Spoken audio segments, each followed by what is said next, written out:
Hello everybody, my name is Chloe and today I am here with a brand new video. Today I am here to talk about the best and the worst books of 2020. This year I decided that I was going to combine these two videos because I only have about 5 books on my least best / worst list. And then I have a larger best books. Before we get started, I want to do a little disclaimer. And this disclaimer is both for readers and authors because we really shouldn't have to do this kind of thing, but we really have to do it now in the book Twitter world. If there is a book on my worst of 2020 list that is either your book or your absolute favorite book or whatever, I am not discouraging you to read it at all. I don't have a problem that it is your favorite book.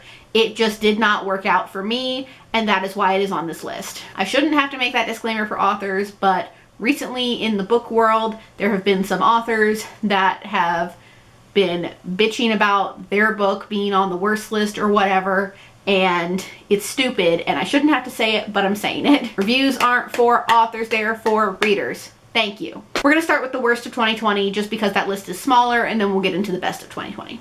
So there's actually only 4 books on the worst list, and only one of them I have. First one I'm going to talk about is Only Love Can Break Your Heart. I read this very early on in 2020, and looking back on it, it honestly makes no sense to me. I gave it 3 stars. I probably should have given it less. This book kind of goes through a lot of different things, and it didn't feel very cohesive, which is why I was not a fan. The second one on this list sucks because I really like this author, but this book did not vibe with me, and that is Infinity Sun by Adam Silvera. I was very excited to see what Adam Silvera could do with fantasy and see where this book was going.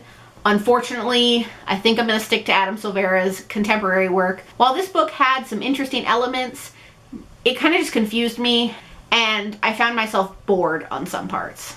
I'm still really bummed because I love Adam Silvera, I love his contemporary work, but this one just wasn't working. The third book I'm going to talk about was a book club pick, unfortunately, for 2020. This is the only book that has gotten the lowest rating for me in 2020, and that is Reverie by Ryan LaSala. This one had a lot of potential to it, but it just ended up being really confusing. I think I remember all of us, like myself, Desiree, and Kathleen, all kind of having the same feelings of we were a little confused by it. If I could have DNF'd it, I would have, but because it was a book club pick, I wanted to make sure I finished it. But this one just really didn't work with me, and I gave it 1 star. If you want to know more of my thoughts on it, I'll link our live show in the description below. On the other hand though, Ryan LaSala has a new book coming out in 2021 called Bedazzled, and that one sounds really interesting, and I may be checking that one out. Now the final book on the worst of 2020 list is something that I think may end up on a lot of people's lists, and it was also a book club pick, and that is The Ballad of Songbirds and Snakes by Suzanne Collins. This book had so much potential, and I was so excited to read this. It is about the rise of President Snow, and it's also about the 10th anniversary of the Hunger Games.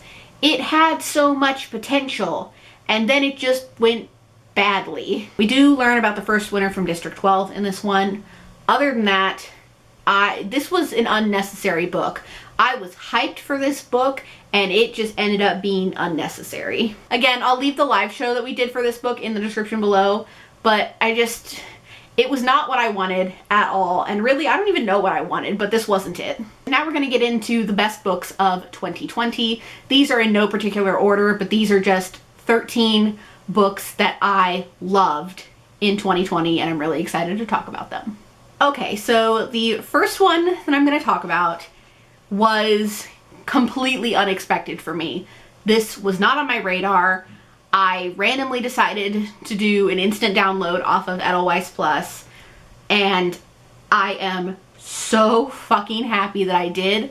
And that is Beach Read by Emily Henry. This is not just a romance. This book also explores grief and writer's block and then romance. And oh my God, it blew me away. When I have an ultimate favorite book, it is a book that I finish and instantly want to reread. And this is one of those. This is one of my all-time favorites now. Like, I need to write down all of my all-time favorites because it's small. Like, there's like 2 series and then like a handful of random other books. This is one of them. If you guys haven't gotten on the beach read train yet, definitely do. It is so worth it. It's just... So the next one on my favorites list is My Favorite Half Night Stand by Christina Lauren. Now, I will fully admit right now that I need to reread this book because I've already forgotten a lot of it. So you're probably questioning, Chloe, why is it on your favorites list then? It's on my favorites list because at the time that I read it, which was March, like right at the beginning of March, right before all the shutdowns and everything happened, I was listening to this audiobook and I just remember screaming in my car because of how much I loved it. The reason I think I'm having problems remembering it is because March was 10 years ago. So it's still on my favorites list because I fucking loved it at the time. But the problem is I just have a memory issue at the moment because 2020 was a bitch. So the next one on my favorites list is one that was a light during quarantine and shutdown, and that is Bookish and the Beast by Ashley Poston. I received an ARC from Quirk Books at the time, and I remember finishing it in like, I think it was like 2 days. It was so fast, and it was such a light in my quarantine time. And then Quirk sent me a finished copy, and it is so good. This is, I think, one of the best out of the 3 in the Once Upon a Con series, and this one is a retelling of Beauty and the Beast. I really, really, really hope Ashley Poston keeps writing in this series because it is so damn good.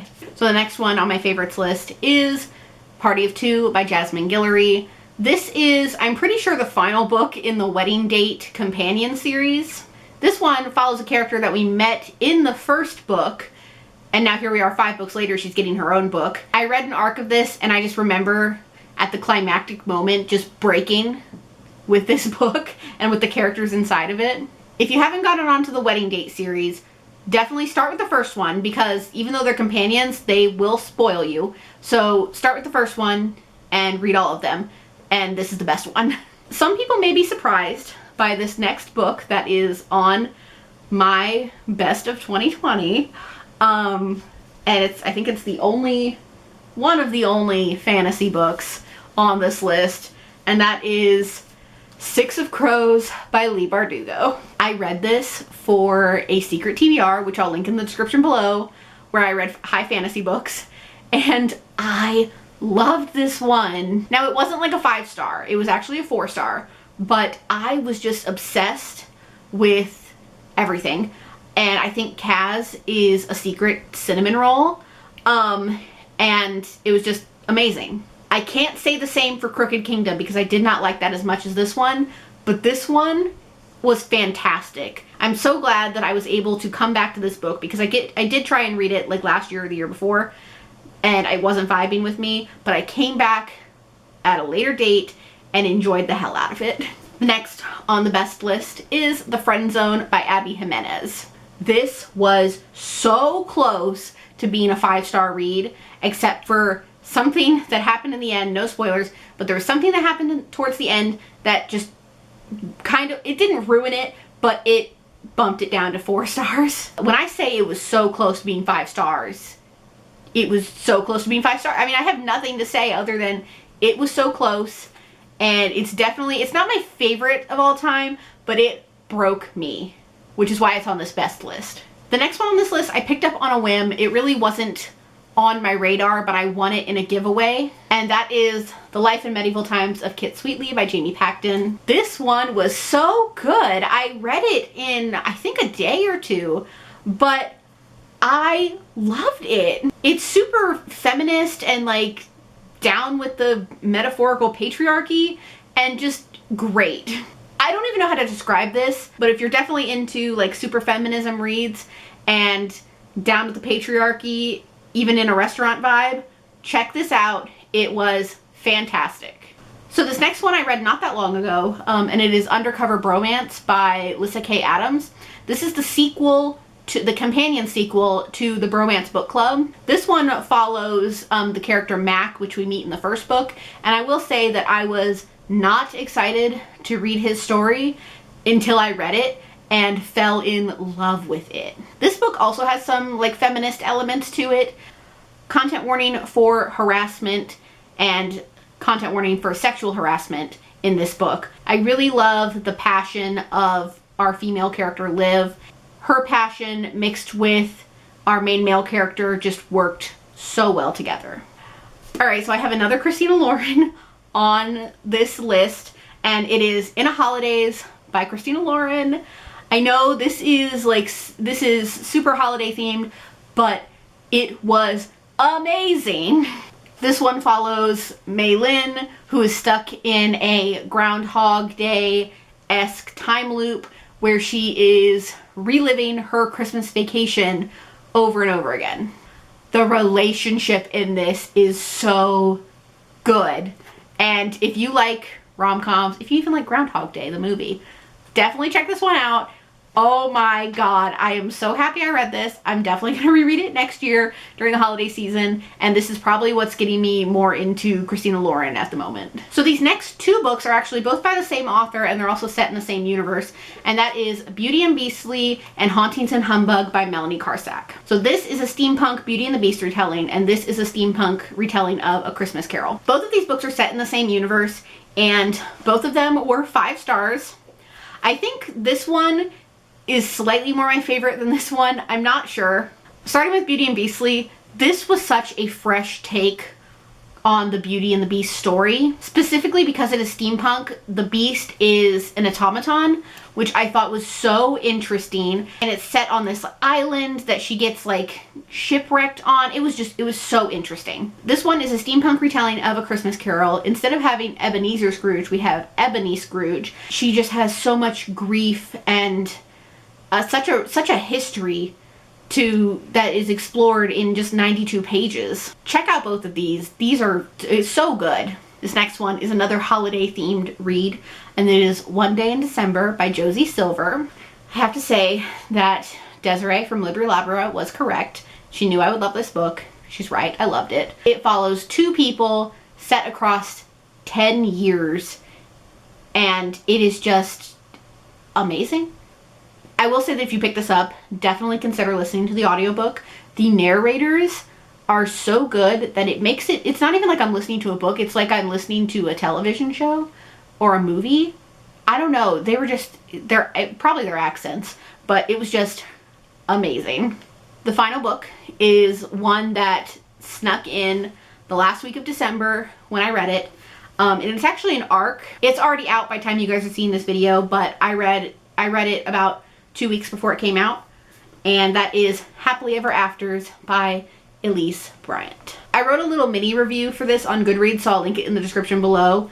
Content warnings for J.K. Rowling, Harry Potter, and anxiety. This 16-year-old, she's attempting to turn her life into a romantic comedy in order to get inspiration to stop her writer's block. It was a really good read. It's everything that I want to read about in a rom-com. It's pitched as Jane the Virgin meets To All the Boys I've Loved Before, and it also has black girl magic. It was a really fun YA rom-com. I definitely recommend you guys check this out. She is a debut author, Elise Bryant.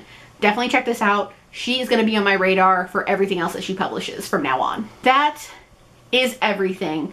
That is the worst books of 2020 and the best books of 2020 combined into this really, really long video.